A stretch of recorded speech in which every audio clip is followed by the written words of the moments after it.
As we move into summer, it's obviously a different change of pace, but as we move from one season to the next in our lives, whether it's just the actual seasons or one chapter is closing and you're moving to another chapter, there are obviously some things that are worth carrying forward with us that we take from the previous season into the new season, whether it's good habits or great relationships or whatever it is. But there are definitely some things that we should leave behind from season to season. And excuses are definitely one of those things that we should get in the habit of leaving behind when we move from one season to the next. But like, have you ever known somebody who was always about to do something?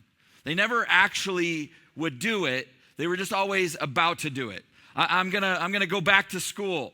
I'm gonna find a job. I'm gonna find a different job. I'm gonna find a better job. I'm going to lose weight. I'm going to get in shape. I'm going to ask her out. I'm going to tell him how I really feel. I'm going to see a counselor. I'm going to start a business. I'm going to take some time off. I'm going to join a small group. I'm going to make God a priority. And they obviously care about those things because they keep bringing them up, right? But they always seem to have some reason why they can't, or why it's not the right time, or why it didn't work out. Now, how many people at this stage, you're thinking of somebody specific in your life that they're always about to do something? That is hilarious. This kid's raising his hand as he's sitting next to his dad, and he's looking at his dad. Sorry, Nima.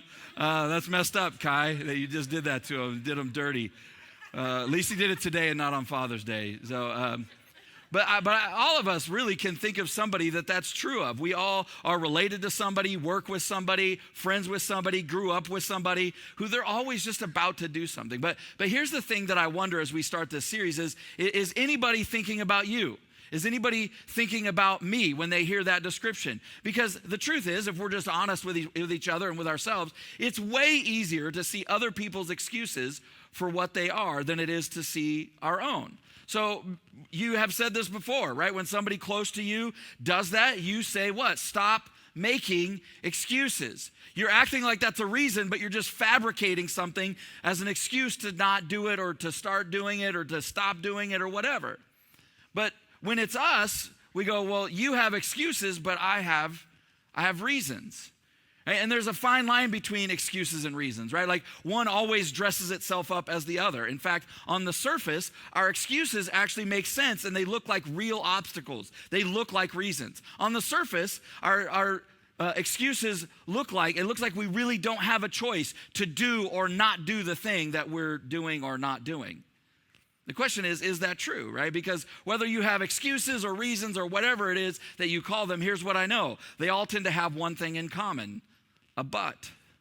Oh, I would do that, but I tried that, but I was going to, but I started, but excuses get passed off as reasons, and then reasons always turn into buts. So whether it's something we want to do or should be doing, but we aren't, or whether it's the things we don't want to do or shouldn't be doing, and we are, we've all got a but somewhere in our life. And they come in all shapes and sizes. Some are matter of fact. Others are creative and nuanced. The question I have for you this morning is your but helping you or holding you back? Because we often can't see it, right? Like that your but is just a story that you tell yourself to keep you from having to admit reality or face your fears or take a risk or do the work or make a change. And so instead we just say, well, I can't. I couldn't, which is part of the problem, because the overwhelming majority of the time, it's not that we can't, it's just that we won't, and we didn't. Our but not only dictates what we do or don't do, but whether or not we'll even try sometimes. But what if it's the one thing that's standing between you and God's best for you in an area of your life? What if you've given that but more power than it deserves? What if it is overcomable? What if you stopped letting your butt boss you around? So this series, this month, we're going to tackle five big but. I don't know why reading that, it made me laugh. I wrote that, but it made me laugh.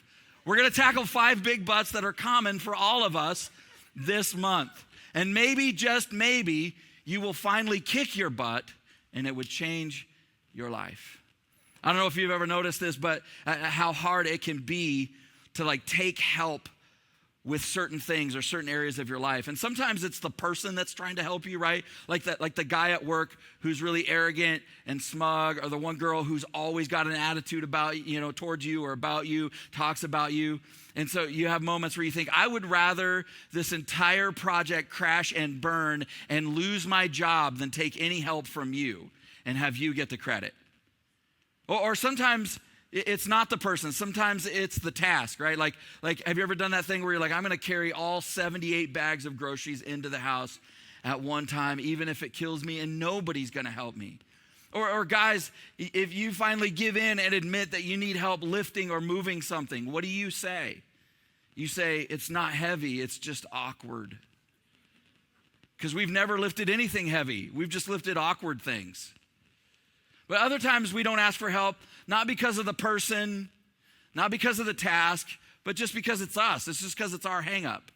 We don't ask questions, we don't ask for directions, and we certainly don't ask for help. Because our culture prides itself on being successful and self-sufficiency, which isn't automatically bad, not at all. But it means that we tend to think like, I can do it all on my own. I don't need help from you or from anybody else. I can figure it out. I can make it work. I got this. But we don't just do this in small areas. We don't just do this with one another. We don't just do this at work. We actually do it with God. We actually do it in our faith. I mean, isn't it true that when things are good, most people, like, we take the credit, but when things are bad, we blame God. When things are going good, we're like, this is awesome. I did this. This is because I worked hard. This is because of the thing we did. It's because we put effort in. But when things crash and burn, we're like, why are you doing this to me? Or maybe like me, you don't blame him, but you run to him and you beg him for help when things are falling apart. In 30 years of being a pastor and being in ministry, I can't tell you, I lost track of how many hundreds of families have come through the churches that I've pastored or been on staff at. And they showed up. When they showed up, they were in crisis and something was going on in their marriage or in their finances or with their kids. And so they just threw themselves in, like, we got to get to church and we got to get to God and we got to get help. And so they were there every week and they would sit on the front row and they would take pictures and they would take notes, and they came to me for counseling and advice, and they started serving a little bit, and they would even give a little bit of money here and there. But then the moment that area improved, that crisis was over, the things got better, that they were gone. Nowhere to be seen. They just went back to ignoring the whole thing. It wasn't important. And I'm not judging them, not at all. Because the truth is, all of us do that at some level. I mean, I certainly have. Please, God, help my kid, help my son get better. Please, God, we need a miracle financially. Please, God, help our church grow. Help us reach more families who need to know you. But then my son gets better, or things work out financially, or people start showing up, and I just stop praying. And even if you're not a Christian, even if you're not really sure what you believe about God, when life is ugly and hard, so many of us pray, just in case. Like, I'm not sure if you're up there, but if you are, I'm going to throw some love your way just so you can be nice to me. When things settle down, not so much. If you are a person of faith, the question we should all be wrestling with this morning is, am I really trusting in and living for God, or is he just kind of this superstition that I cling to when things aren't going well? When things are challenging and difficult, we say, I need you. But when they're okay, we go, leave me alone. I'm doing all right on my own. I got this. A few years ago, I stumbled across this home video. What is this, 1987? I stumbled across this video that this mom had posted of her little girl crossing the monkey bars with her dad kind of helping her. And it was like a little 22-second video, and I thought, that is the picture of us and God, so I wanted to show it to you. Go ahead, roll it. Oh. Whoa. I need you. Okay, go ahead. I don't need you. No? I need you. I don't need you. I need you. I don't need you. Yay! Now, what's interesting is that that's always been the case for humanity. I need you. I don't need you. I need you. I think I need you, but get away from me. Help me the way that I want. And God, like even the dad, even when she said, I don't need you, the dad was right there like, right? So in the books of 1st and 2nd Chronicles in the Old Testament, they tell the story of all of the kings of Israel and whether or not they led the nation toward or away from God when they were king. And in 2nd Chronicles chapter 26, it tells the story of a king named Uzziah. And I want to share a little bit of his story with you because it kind of encapsulates this conversation. It says this in 2nd Chronicles 26, beginning with verse 3. It says, Uzziah was 16 years old when he became king, and he reigned in Jerusalem 52 years. Now, I know that most teenagers think that they deserve and are capable of running a small country and act like they can. But Uzziah actually was. Like, he was king. He did it. Verse 4, it says this, and he did what was right in the eyes of the Lord. So when you read these stories in Chronicles, pretty much every king's story is summarized with either he did what was right in the eyes of the Lord or he did what was evil in the eyes of the Lord. And so the thing that I want you to see as we begin to dive into Uzziah's story is that, like, Uzziah he wasn't evil. He was actually one of the good ones. He was a good guy. He trusted God. He did what was right in the eyes of the Lord. And look at how it describes his relationship with God, especially at the beginning in verse 5. It says that he sought God during the days of Zechariah, who instructed him in the fear of God. And as long as he sought the Lord, God gave him success. And so Uzziah starts out, he's young, he's the king, but he begins to surround himself with the right people who are teaching him to follow God, to listen to God. He sought God's way and his wisdom. He strove to live out and to do what is right, which is a really amazing and powerful story to tell. But it also brings up a practical question, right? Like, how do we always know? Like, there are times when we know exactly what's right, but how do we always know what's right? Because there are times where we don't know. I mean, sometimes it's obvious, but sometimes it's not. Sometimes life is really complicated and it's not always easy to know what is the right thing to do. What would be right in the eyes of God? Like, if you're somebody who cares about that, like you wanted to do the thing that was right in the eyes of God, what is it that I'm supposed to do here, God? Well, here's the simple but not easy answer that we're going to see play out in this story, and is really repeated over and over and over again in some version, some form, all through Scripture. That the right thing is always what God says. Full stop. No exceptions, no exchanges, no exclusions, no refunds.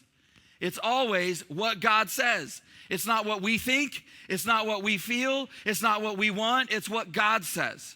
Not just because he's God and he's in charge, although he is both of those things, but because he's the designer and the creator of life. And so he knows exactly how life and how you and I are supposed to work, how things are supposed to be for us, what it looks like to thrive as a human being.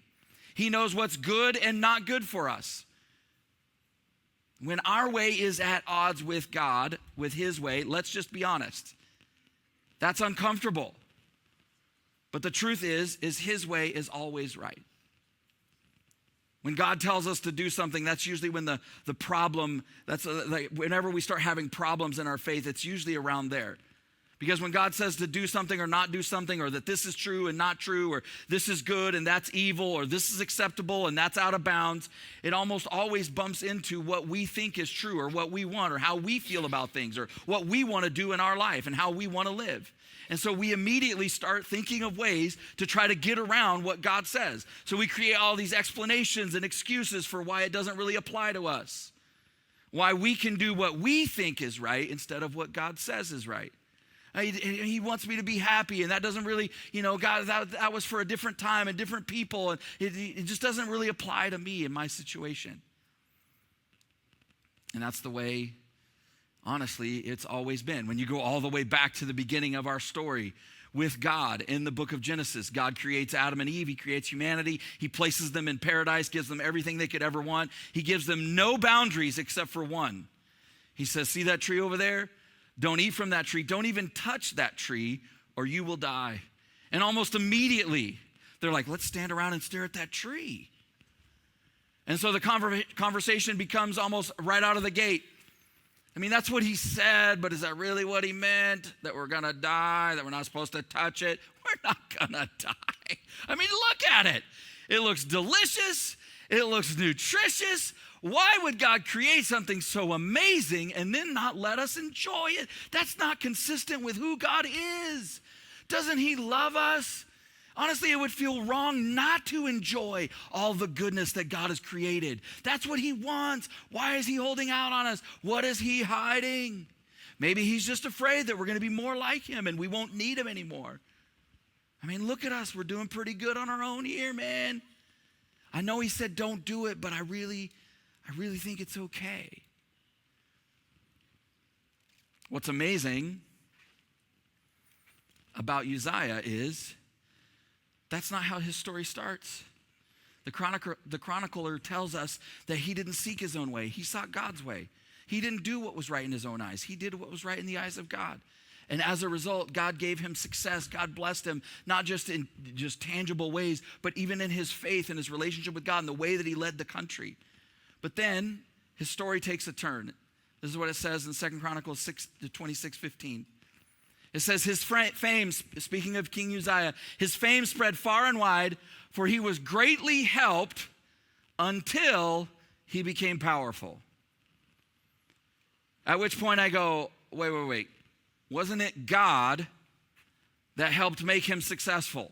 Wasn't it God that helped make him powerful? So why did God help build him up, and then the moment he got powerful, God stepped back and said, I'm no longer going to be helping you? See, I think when we read things like this in the Bible, we tend to project upon God what's actually inside of us. We project our own motives and our own brokenness and our own mess, and we go, well, God is just like us. And so we go, he must be jealous, or he's threatened, or God's just playing games with him. He doesn't care about him. He's just messing with him. But this verse in 2 Chronicles is actually an observation about Uzziah. It's not a declaration about God at all. See, the truth is, God will let you do things your way.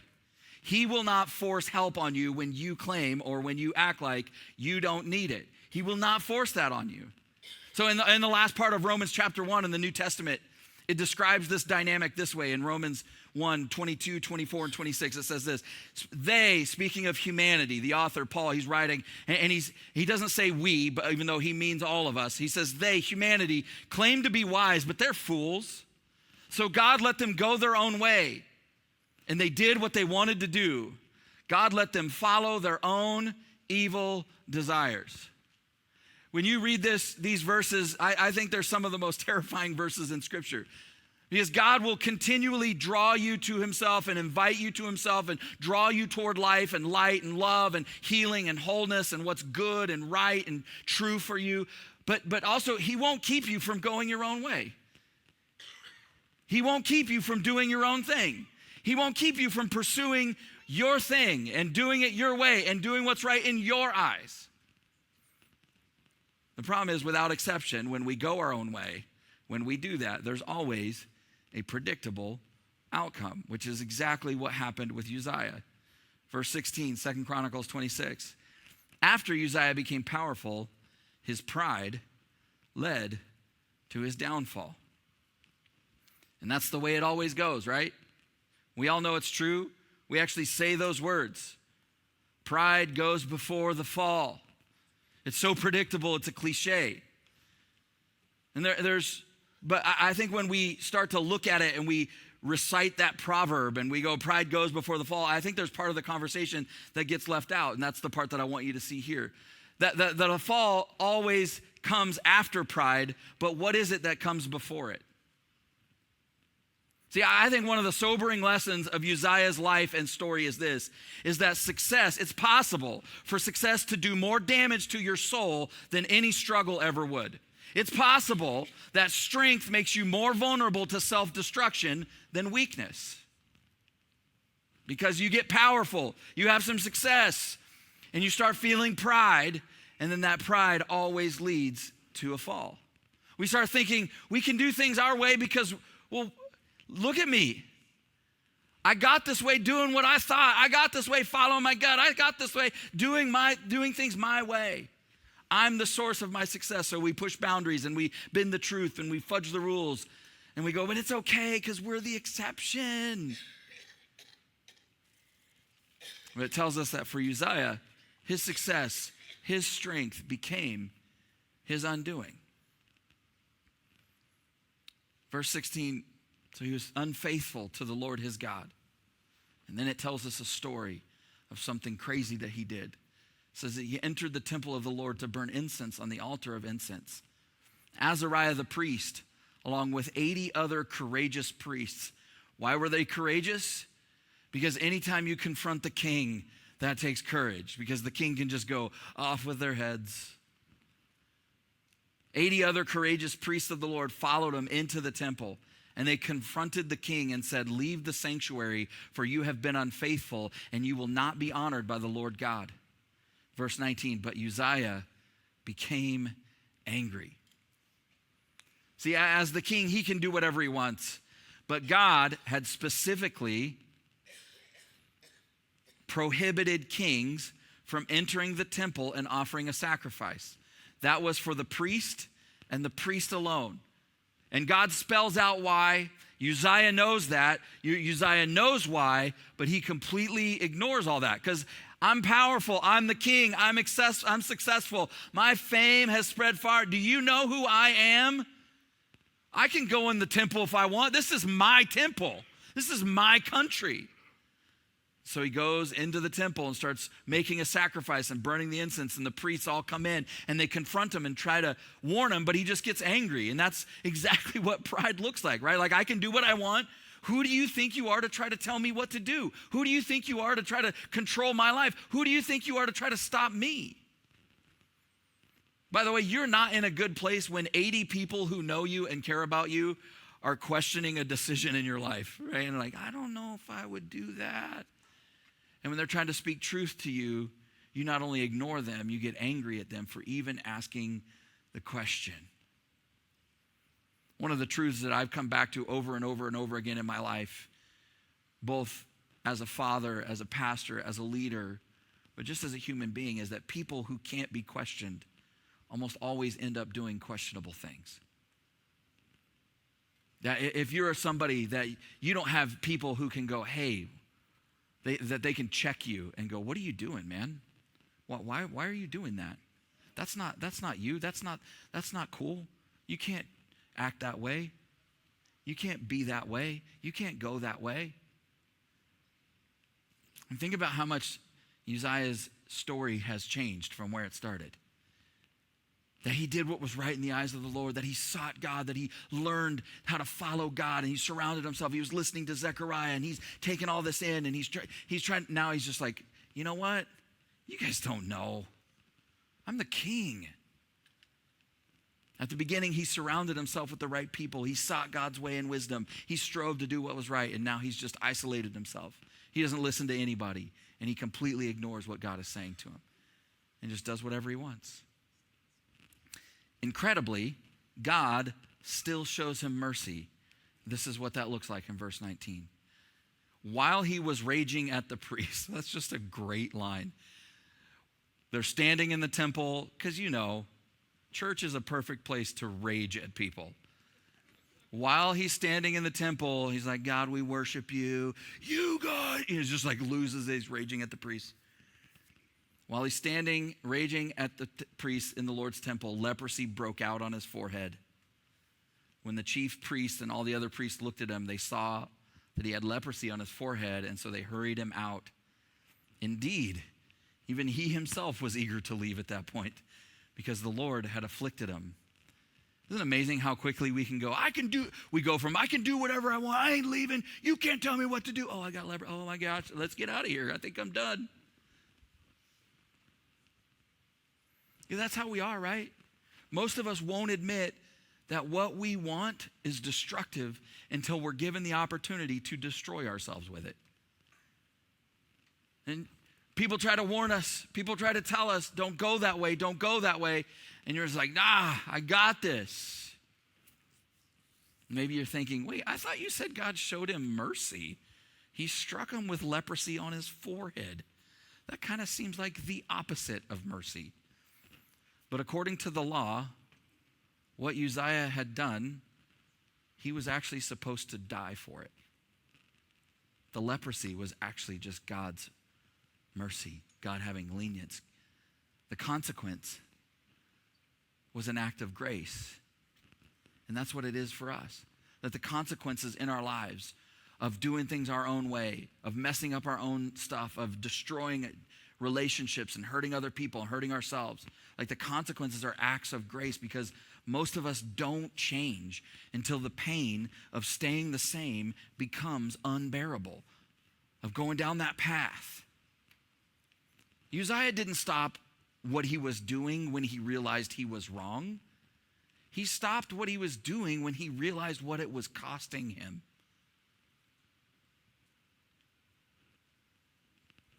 So often when something bad happens to us, we go, how could you let this happen, God? But is it possible that the painful thing that you're facing is actually a loving God showing you grace by allowing you to realize that you're destroying your own soul? I wonder what humbling thing God might allow into your life to remind you that you need him. Because we all have things we know we shouldn't be doing, but we do them anyway. We all have things we know we should be doing, but we don't do them. And the reason is because there's a but in the way. We've convinced ourselves that it's too hard, it's too humbling, or it doesn't matter, it doesn't apply to us. But I wonder what that but is costing you. I wonder what the excuses in your life, I wonder what those things are that you're letting define you. I wonder what your pride has blinded you to. I wonder what you're missing out on as a result. See, what Uzziah's story teaches us is that when you lack humility, God actively opposes you. When you're doing your own thing in your own way, God opposes you. And that's not a principle that's just something we sort of infer from this story. It's actually stated directly in the New Testament. James, the half-brother of Jesus, in James chapter 4, verse 6, he writes these words. He says, he, God, gives us more grace. That is why the scriptures say God opposes the proud, but shows favor or grace to the humble. And proud here, the word that he used that gets translated into English, it doesn't just mean arrogant.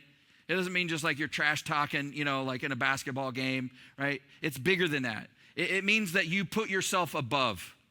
It means that you set yourself up as the ultimate authority in your life. It means that you have decided that you know better, that nobody can tell you anything, that you elevate what you think over what God says. And honestly, if we're just really being real with ourselves, we would have to all admit that all of us do that in some area of our life, where we go, God, I know what you want, but you don't understand how hard it is. I don't want to forgive them. I don't want to have that conversation. I don't want to go there. I don't want to do it your way. I want to just do the thing I want to do. But did you catch the first thing that James said?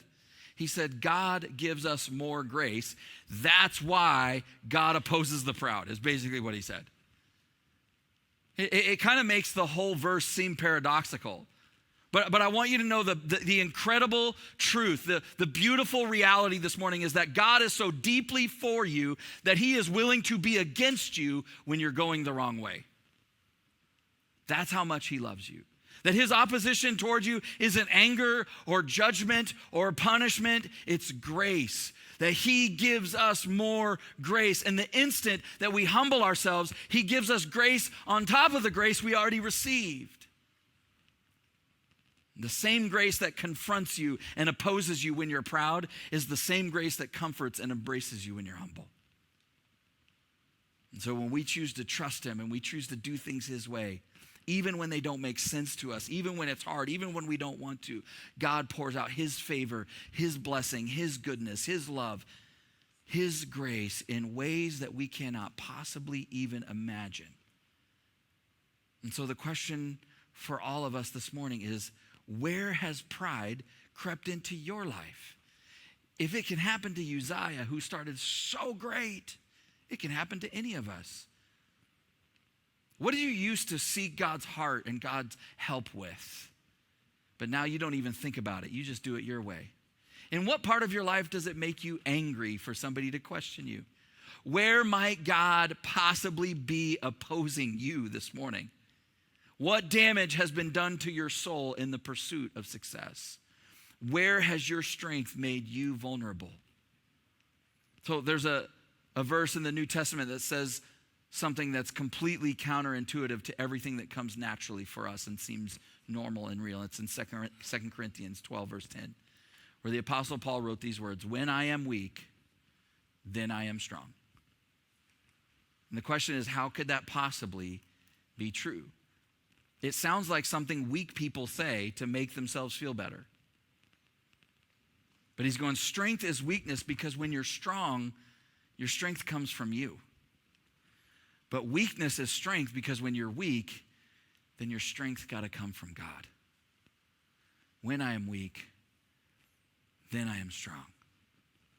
And so the good news this morning is that God invites you to know him before you get in that place where you're like, I need you, before you need him. We all need him. We all need him.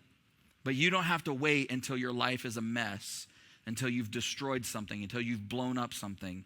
You don't have to wait till everything's falling apart and then admit that you went your own way and open your life to him. You can just start right now. He's just inviting you to come to his way, to begin to live out his way, to do what's right in his eyes right now, not wait.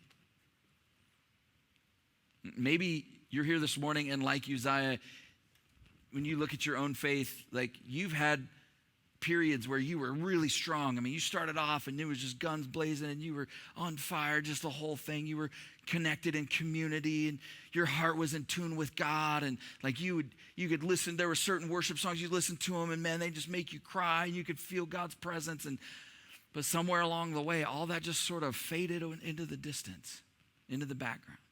And you haven't abandoned your faith, not at all. You're here. It's still a part, you're still there, you still like the songs and the whole thing, but maybe just like Uzziah, now your faith is on your terms. Now you talk to God when you need him. Now you talk to God when you want to. Now you do things your way. Now you are involved at the level that makes sense to you, not the level that God asked you to be involved. Now you pick and choose what you do and what you don't do. But I want you to know this morning that God is reaching out to you in his love and in his grace. Go and humble yourself, turn around and come back. Come back to me. You can do that. You can do that today. And so here's the simple challenge I want to give you for this week, for all of us, no matter where this message, these thoughts land with you this morning, is that every day this week, you would take a few minutes to just think about and admit to God and acknowledge to yourself that you need him, that you need Jesus. God, you're the one, you're in charge, you're God, I'm not God. What you say is what is right, not what I think, not what I feel, not what I want to be true. I'm going to stop with the excuses. I'm not going to let that but get in the way. It's not what you say, but you don't understand. Nope, I'm gonna admit to you and acknowledge to myself that I just need you. I need to do things your way. Don't ask him for more stuff. You have plenty of times that you're talking to him where you can pray about the things that you need help with and, all that stuff, that you want him to fix. Don't ask him for more blessing and all. You have all of those times. You're already praying those prayers. Take a few minutes and really seek his heart and his wisdom and his perspective on your life for that situation, for your family, for your marriage, in your job, for your day. And just go, God, you're the one. What you say goes. And watch what he will do in your life. He's inviting you to come to him. He's inviting you to give your heart to him. He's inviting you to surrender, to humble yourself. Let's pray. South Hills Church, I just want to take a moment and say thank you for watching our service online. Whether you're watching it for the first time or you're watching it again because you enjoyed the service so much from the weekend, I'd like to take a moment and dive into our giving. Every week we give people the opportunity to give back and give to the local church so that God can continue to bless your lives and bless your finances. Here at South Hills, we believe that everything comes from God. We believe that he's the one that chose us and brought us into this world, gave us our gifts and talents and and abilities. And I just want you to know that when we give, we are giving back what God has already given to us. If you've ever seen any of our envelopes at a South Hills campus, you'll see on there that it says, every week at South Hills, your generosity is giving people the opportunity to live a better story. And there's a scripture on there in Matthew chapter 6, verse 21 that says, where your treasure is, there your heart will be also. So I want to encourage you today to click down below and set up your giving, whether it's for the first time or whether you're doing reoccurring giving. We have 4 ways to give here at South Hills. 1, you can do it in person at any of our campuses through an envelope. Or 2, you can actually text any amount that you would like to 84321. And the 3rd way is to download our Church Center app. I encourage you to do this one because the Church Center app gives you opportunity to stay connected with our church and your campuses. It's a great tool and resource for you to know what's going on. And the 4th way to give is to give online. You can go to southhills.org/give and you can set up your giving there. Whether you're a guest of our church or whether you are a member of our church, or whether you simply just like to watch our services, I encourage you to trust God with your finances so that He can bless and anoint your finances, and you can be trusting God in this journey of living life to the fullest. I love you, and thank you for watching our online service today.